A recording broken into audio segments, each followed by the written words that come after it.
everyone. Thank you for joining us for today's interview. My name is Jacine Dunkley Malcolm.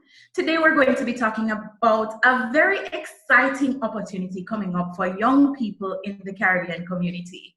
The American Caribbean Maritime Foundation, ACMF, in association with the Caribbean Association of National Training Authorities, CANTA, and the CARICOM Youth Ambassadors will launch the Maritime Link Up Beyond Borders webinar on the 19th of August. So, of course, today I have a very special guest to tell us more about this initiative. Our guest is none other than Dr. Genevieve Brown-Metzger, President of the ACMF. Thank you so much for sharing with us virtually, Dr. Metzger. It is my pleasure to be with you, Jacine. All right, well, let's jump straight into it. Tell me about this Maritime Link Up webinar series. What is it? Quite simply put, it is a webinar to sensitize our Caribbean youth about this amazing sector called the maritime sector. I don't know if your listeners realize that shipping and logistics is one of the top largest industries in the world. The number one is tourism, of which cruise is a part of that. But the world came together essentially because of the ability of countries to trade. And this has been going on since time immemorial. So this sector really is a sector that is little known, but has such a critical connection with each of our lives in a very, very personal way. So tell me about the actual webinar. Like, what is it? What's the purpose of it? Well, as I said, the purpose is to sensitize our Caribbean youth so they can look at this sector in terms of opportunities, job opportunities, and to build careers. It is a 5-part series that is being led by some of the top brass in the maritime sector, CEOs of some of the biggest companies in the trade, whether it's on the cargo side or the cruise side. For example, we have Michael Bailey, who is the president and CEO of Royal Caribbean, the 3rd largest cruise line in the world, who is leading a seminar. We have Rick Morrell, the chairman, actually retired chairman of Tropical Shipping. If you're in the Caribbean, which you are, and you go to your port, you can't help but see tropical containers. They're the biggest in the region. The chairman of the board is going to be there talking with you.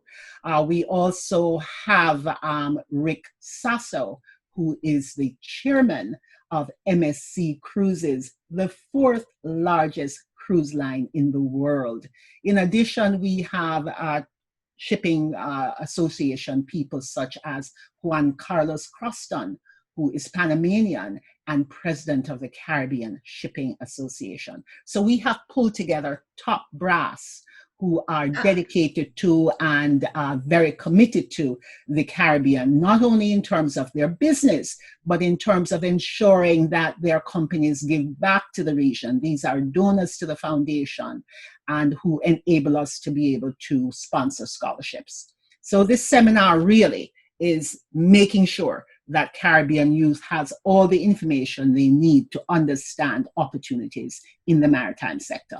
And we end with a scholarship. We select from the attendees a full tuition scholarship, yes, to attend either the Caribbean Maritime University, and I'll tell you about the university in a moment, or the University of Trinidad and Tobago, or I think those are the 2 options. Before we get to that, I want us to go back a little bit to the focus of the webinars. And I'm actually very excited to talk about this scholarship because, you know, I think that it's important for us to provide opportunities for our young people in a tangible way, and this is one way that is very tangible and is going to be very useful. But I wanted to go back to the focus of the webinars because I noticed that you're using a theme connecting Caribbean youth with educational and professional opportunities in the blue economy. And I wanted to get some idea from you why you chose that theme, and also for those who don't know, what is the blue economy? Well, this is a perfect opportunity to thank the Honorable Kirk Humphrey, who is, as you know, Barbados Minister of Maritime and the Blue Economy. I can say unequivocally that the Honorable Minister is really a driver of the blue economy in the region. This is a context in which we'll be able to bring our young people along so that they can understand that in addition to themselves, as people, our biggest resources is our environment. And so that when ships are coming to port, whether it's through tourism or to bring cargo, whether it's the utilization of energy, hopefully we'll move to away from fossil fuels to alternative energy, that it is critically important that we protect our environment. People get on ships, cruise ships, and airplanes to visit the region. Why? To meet our people and to enjoy our environment. So if we are not protecting our people and educating our people and protecting our environment, we are doomed to just disappear. So this webinar series is highlight how important our economy, rather the blue economy, is to the livelihood of our region, and what are the opportunities in this blue economy. The blue economy is a vast, you're talking about now, in fact, there's the blue economy, the green economy, and the orange economy. Let's just focus on, I know. I want you to explain, what there are so many different, terms that people use, and especially economic terms. A lot of persons may not be very familiar with some of them. So, an explanation of what the blue economy is can be quite helpful. Absolutely. And I'll certainly defer to the Honorable Minister, who is really an expert in this. However, just simply put, the blue economy is the ability to develop economically, leveraging and utilizing the environment associated with marine life, whether it's our seas and our rivers. The green economy would include energy, whether it's wind, fossil fuels, or other types of resources. But the blue economy is really very focused on maritime resources, maritime assets, developing our economy, growth and industry within that context, while protecting and preserving our environment. Okay. All right, so let's talk about who can actually participate. I know you have specific dates for them, so I guess you can go into those details.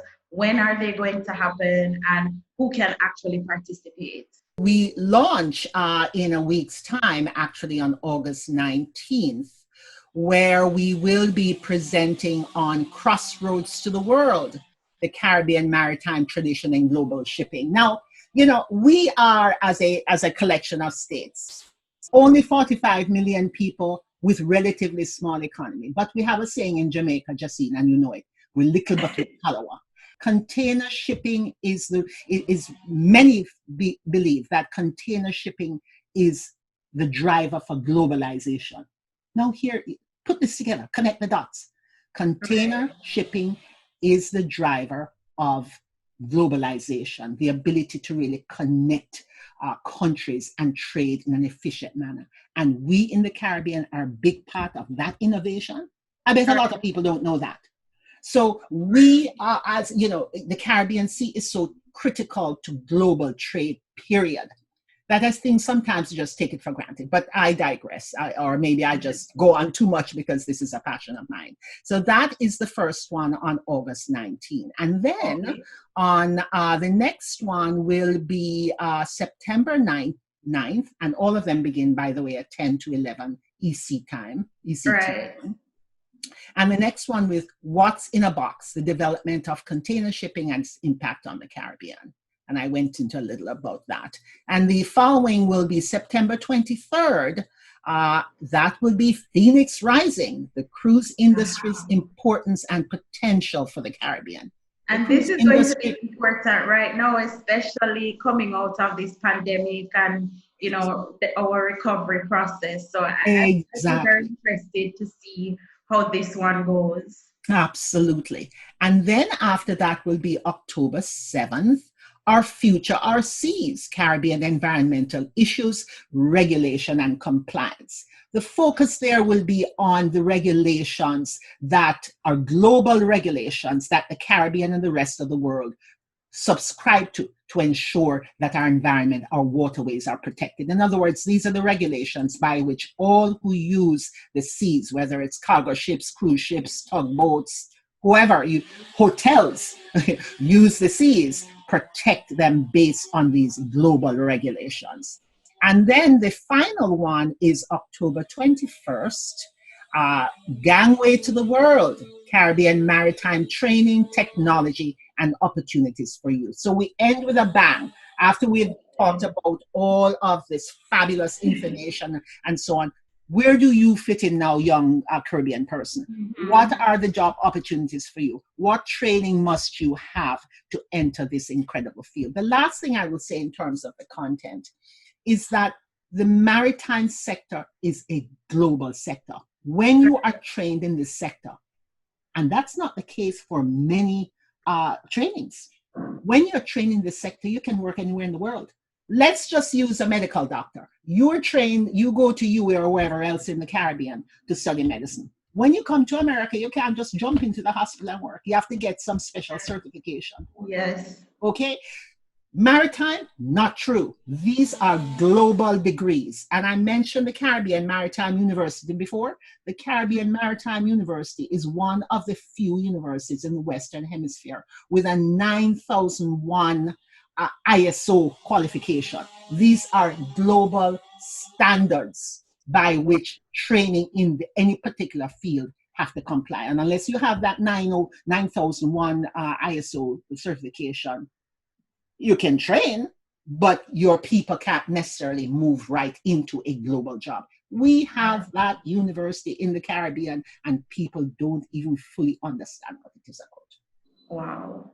So speaking of qualifications, when persons attend this webinar, is there a certification that they get at the end? What they get is the knowledge and the information. And what they get is an opportunity to be selected full tuition scholarships so they can begin their journey in this space. Okay, that sounds good actually. I mean, it's always good to get some valuable information so that you can move forward. Again, I want to just get from you who can actually join the webinars and, how can they join? Absolutely. They can, there is a flyer circulating with a registration button. You can only attend if you register in advance. So I urge all young people, even if they think they have decided on a field, to give this and give themselves the opportunity to listen in and to hear what is going on in the sector. So this flyer will have the registration button, and you'll be able to go on and register. It is free. There's no cost. It is also open to educators and anybody else who's interested. I think it's also important that our educators be educated about this sector as well, so that there is actually no age limit then. There is really no age limit.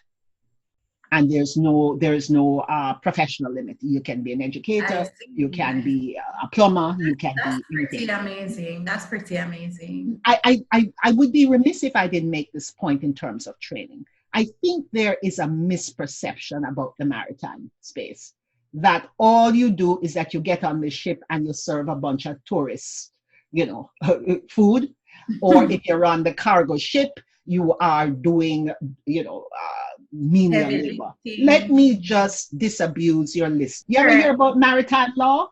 Okay. You ever hear about maritime engineering? You ever hear about stevedoring? Oh, these are top professional positions. Captains of ships, engineering degrees in logistics, which means that if you can do it in maritime or you can do it in the airspace. These are global international degrees. It's not about serving people, although nothing is wrong with being a server on a ship.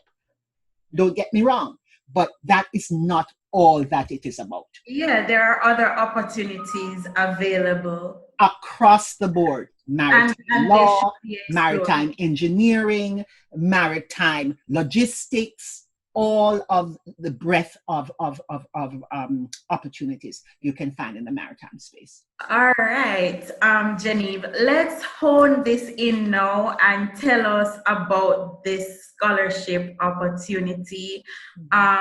Is there an age limit for it? How can people apply, and what does it include?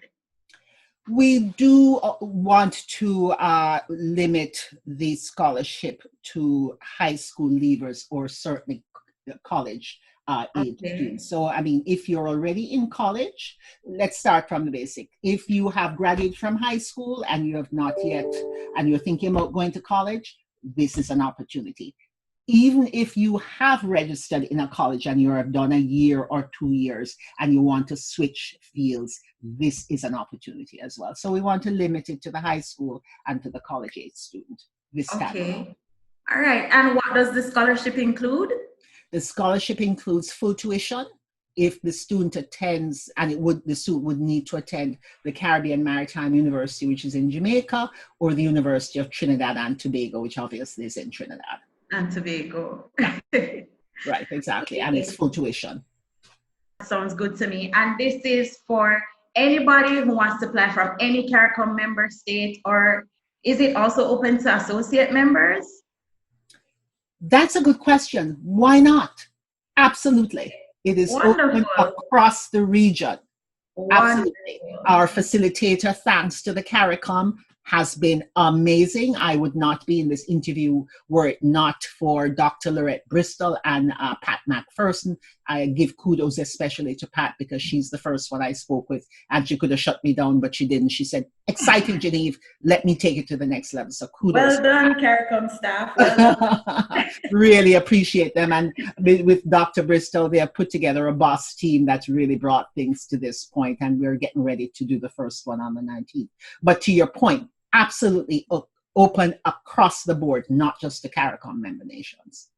Okay, wonderful. That's great to know.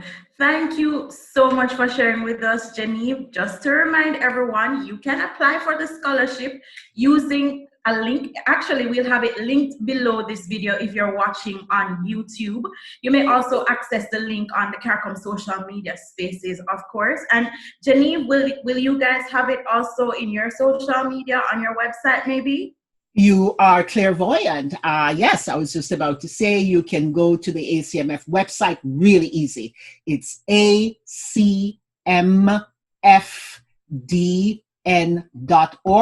and look at the scholarship button and all the details are there. So again, that's www.acmfdn.org. Click the scholarship button and read all about it. The application is there, everything is there.